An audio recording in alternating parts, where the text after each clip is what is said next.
या ठिकाणी एक जिल्हाधिकारी आपल्या विषय कार्यक्षम आहेत, तिथे आपले कुटुंब नायक आहेत. तुम्ही कुटुंब नायक, तुम्ही कुटुंब प्रमुख म्हटलं म्हणजे कुटुंब नायक आहेत आपले. आणि खरंच त्यांचं काम, आता सीओ पण नवीन आलेले आहेत, त्यांचंही काम आपण बघतो. सगळे आपले अधिकारी आहेत अतिशय प्रॉम्प्ट कामामध्ये.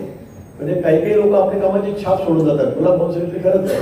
काही काही लोक असे असतात, तलाठी असतील, अप्पाई असतील किंवा मोठे अधिकारी असतील, मधले अधिकारी असतील, आपल्या कामाची छाप सोडून जातात की ती निरंतर आठवणीमध्ये राहते.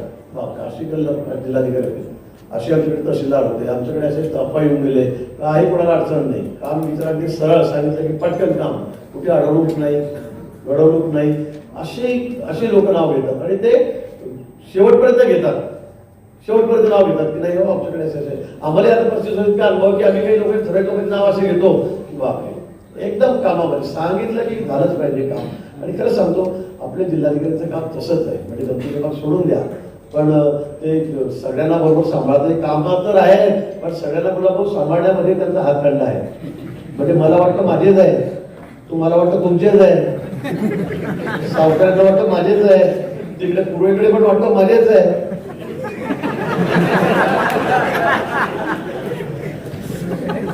मामा तुम्ही मामा कडे सगळ्यांना मामा म्हणत. मला वाटतं त्यांना त्यांनी म्हटलंय की मी पुढे मागे की फार दिवस नोकरी राहणार नाही, मला राजकारणात यायचं आहे, ते जागा शोधत आहेत. आणि अशा माणसाची गरज आम्हाला आहेच. केंद्रामध्ये सुद्धा किती मोठे मोठे अधिकारी आम्ही त्या ठिकाणी घेतले, त्यांना विदेश मंत्र्यापासून सर्व किती लोकांना त्या ठिकाणी केलं. त्यामुळे अशा लोकांची गरज आम्हाला आहे. मागे पुढे निश्चित त्यांचा विचार त्या ठिकाणी होईल. तुम्ही चांगलं काम करा, पुढे तुम्हालाही कोणाला सगळ्यांना संधी त्या ठिकाणी मिळू शकते. कोणालाही तुम्हाला पुन्हा माझ्या या दिवसाच्या निमित्ताने, महसूल दिनाच्या निमित्ताने आपल्याला शुभेच्छा आहेत.